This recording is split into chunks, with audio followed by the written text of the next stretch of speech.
Hello மக்களே, வாங்க இன்றைக்கி இந்த வீடியோவில் என்ன பார்க்க போகிறோன்னா, சூப்பரான ஸ்பைசியான சின்ன வெங்காயம் போட்டு, அதாவது நார்மலாக ஆம்லேட்டு வெங்காயம் கிரீன் சில்லி போட்டு பச்சை மிளகா போட்டு பண்ணியிருப்பீங்க. இதை வந்து சின்ன வெங்காயம் அரிஞ்சு போட்டு கட் பண்ணி மஞ்சள், சோம்பு, சீரகம், மிளகுலாம் போட்டு அம்மியில் வச்சு அரைச்சி பண்ணுவாங்க ஆம்லேட் வீட்லேயெல்லாம். அந்த மாதிரி நான் வந்து இது எல்லாத்தையும் மிக்சியில் போட்டு அரைச்சிட்டு, அதுக்கப்புறம் வந்து பச்சை மிளகா, சின்ன வெங்காயம் சின்னதாக வந்து கட் பண்ணி அரிஞ்சு போட்டு இதில் வந்து ஆம்லேட் பண்ணியிருக்கேன். ஸோ நீங்கள் வந்து ட்ரை பண்ணுங்கள்.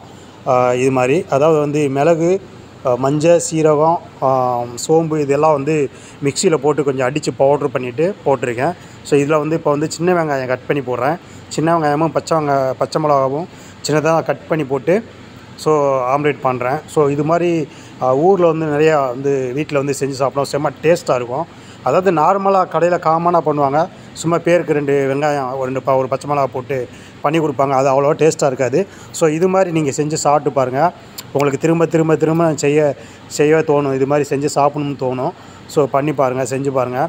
ஸோ அவ்வளோதான், ரொம்ப சிம்பிளான ஒரு 5 நிமிஷத்தில் ஒரு ஆம்லெட்டு குயிக்காக எப்படி எவ்வளோ சீக்கிரம் நல்லா டேஸ்ட்டாக செய்ய முடியும் அப்படின்னு சும்மா சாப்பிட்டு பாருங்கள். செம்ம டேஸ்ட்டாக இருக்குங்க. அப்படியே உங்களுக்கு திரும்ப சாப்பிட்ணுன்னு தோணும், திரும்ப இந்த ஆம்லெட்டு செய்யணும்னு தோணும். ஸோ அது மாதிரி இருக்கும் உங்களுக்கு. நல்லா வந்துட்டு மஞ்சள், சீரகம், மிளகு, சோம்புலாம் நல்லா மிக்சியில் போட்டு ஒரு அடி அடிச்சுக்குங்க. லைட்டாக அப்படியே நுணுக்குனாப்பில் இருக்கும், அம்மியில் வச்சு அரைச்சி நுணுக்குனாப்பில் இருக்கும். அப்படியே ஆம்லெட்டில் போட்டு முட்டையில் போட்டு மிக்ஸ் பண்ணி பச்சை மிளகா அப்படியே சின்ன வெங்காயம் கட் பண்ணி போட்டு அப்படியே கலக்கி மிக்ஸ் பண்ணி ஊற்றி சாப்பிட்டு பாருங்கள். உங்களுக்கு திரும்ப செய்யணும் போல தோணும் இது மாதிரி ஆம்லெட்டு. ஓகேவா கைஸ்? சப்ஸ்கிரைப் பண்ணுங்கள், சப்போர்ட் பண்ணுங்கள், লাইক কর, কমেন্ট কর।